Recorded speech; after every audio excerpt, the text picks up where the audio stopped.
Bonsoir et bienvenue dans Itinéraire Bretagne. Je vous emmène aujourd'hui dans un lieu souvent bien connu des Rennais pour son architecture futuriste des années 70, mais aussi parce qu'ils sont sûrement un jour tous passés devant. C'est l'immeuble Le Mabilé, juste derrière moi, anciennement centre des télécommunications français. On y a par exemple créé le Minitel et je vous propose de rencontrer un de ses inventeurs.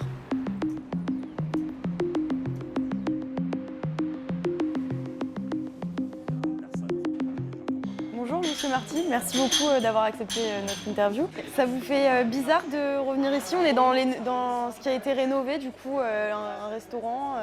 Oui, ça a beaucoup changé. Ici, à cet endroit, il y avait le point central du réseau de télédistribution de Rennes dans les années 70. Bon, on s'est transformé en restaurant. C'est un autre genre de nourriture. Et ici, du coup, vous avez vécu beaucoup de choses, j'imagine, dont l'invention du Minitel, du visiophone. Ça a été une folle aventure. Au départ, il était question de faire surtout un système de télétexte pour la télévision. Et puis, on a fait la première exposition, première démonstration de ce système de télétexte à Moscou, parce que notre patron voulait le proposer comme système d'information des journalistes dans le cadre des JO de 80 à Moscou. Donc en 1976, on a débarqué à Moscou, on a fait notre démonstration, et puis on a fait quelques autres démonstrations dans l'année qui a suivi. Et un ingénieur russe nous a demandé si ça marchait aussi par téléphone.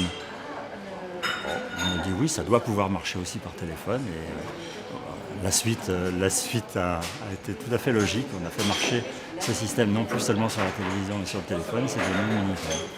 Est-ce que ça vous émeut de revenir ici? Oui. Disons que les quelques années, 7 ou 8 qu'on y a passé, c'est des années qui ont été extrêmement fertiles. Il y a eu des crises, par exemple l'explosion de l'ORTF qui nous a secoués mais qui nous a renforcés aussi. Il y a eu vraiment des moments extraordinaires. Bon, j'ai parlé de cette exposition à Moscou.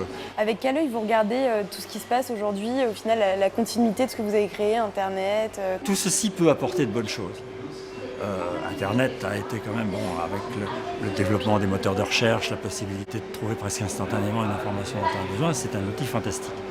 Pour les chercheurs, pour les étudiants, je suppose que on ne contredirait pas. Mais il y a aussi tout plein de fake news, des menaces, des chantages, des usages criminels de ces outils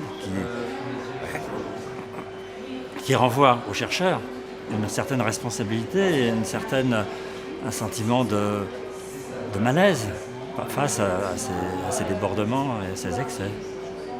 Même si on n'est pas directement responsable, on y est quand même pour quelque chose, quoi. Merci beaucoup. Et nous avons retrouvé des archives de cette époque-là, dans les années 70, où on inventait le Minitel, le visiophone, la télévision numérique par câble.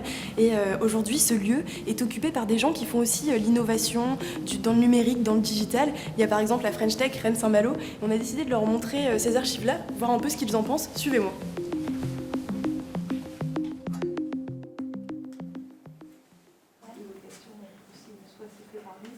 Bonjour. Bonjour. Du coup, oui, est-ce que vous seriez d'accord pour regarder une petite vidéo avec moi, en fait, de voir ce qui se passait avant ici? Bien sûr. Vous venez travailler, c'était il y a 40 ans. Ce travail est mené dans plusieurs domaines qui sont difficilement accessibles à la compréhension du profane. Cependant, ces recherches auront un jour des répercussions pour chaque téléspectateur. Exemple, dans le domaine de la télécommunication, le visiophone, grâce auquel les deux interlocuteurs peuvent se voir en se parlant. Et c'est vraiment les prémices, quoi. Alors, où nous, on s'appelle en FaceTime. Ouais, je savais que le bâtiment était dans la télécommunication avant, mais je pensais pas que c'était aussi vieux. Ou encore, la télécopie qui utilise la voix téléphonique pour l'émission et la réception des documents. Voici un document transmis d'ici les Moulineaux près de Paris au CCETT de Rennes. Dans la télévision numérique, cela revient à transmettre l'information concernant les divers points de l'image, non pas sous la forme de signaux électriques continuellement variables, mais sous la forme de nombres, un peu à la manière d'un ordinateur. Si je voulais simplifier, je crois qu'en peu de mots, on peut dire que la télévision numérique sera à la télévision un peu ce que la modulation de fréquence est à la radio ordinaire. Le travail le plus spectaculaire du centre commun se fait dans le domaine de la télédistribution, c'est-à-dire la télévision par câble.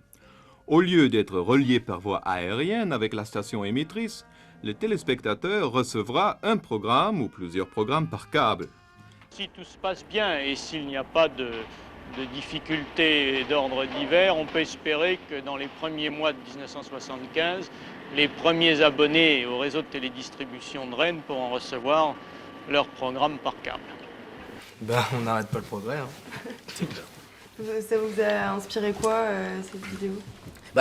Moi, ce qui m'inspire, en fait, c'est je vois cet appareil en face de moi qui potentiellement regroupe tout ce que je viens de voir dans cette vidéo. La télécommunication, la télé. Et en fait, il y a vraiment un gap, un delta énorme entre, il y a 30, 40 ans Ouais, 40 ans. et aujourd'hui. Puis le pire, c'est qu'on s'en rend même pas compte. Non, c'est clair. Fin des années 90, l'immeuble est peu à peu vidé et le centre des télécommunications dissous. On se pose pendant plusieurs années la question de garder ou détruire le bâtiment. Ce sera finalement la première option. C'est un immeuble des années 70, comme les Horizons, comme le Colombier, comme le Liberté, comme la Barre Saint-Just. Et pour moi, ce sont quand même des immeubles emblématiques, tous ceux que je viens de citer, la ville de Rennes. Pour moi, on n'a pas le droit de démolir ça. Ça fait partie de l'histoire de la ville. Et beaucoup d'immeubles des années 60-70 n'ont pas d'autre but que de la démolition parce qu'ils sont moches. Mais celui-ci, ils ont été persuadés qu'il était beau. Après une réhabilitation à neuf, le Mabilé garde son aspect Sixties d'origine et sa tour emblématique. 50 ans après sa création, les 15 500 mètres carrés du bâtiment continuent d'attirer les entrepreneurs. Le bâtiment a été très bien rénové sur un plan architectural. On a gardé le mélange de béton et de métal avec beaucoup de lumière. On est sur des plateaux qui sont traversants, donc c'est très très lumineux. Et donc l'espace est vraiment bien aménagé. Aujourd'hui, plus d'une vingtaine d'entreprises travaillent ici. Et si vous souhaitez revoir cet épisode, rendez-vous sur le site de France 3 Bretagne.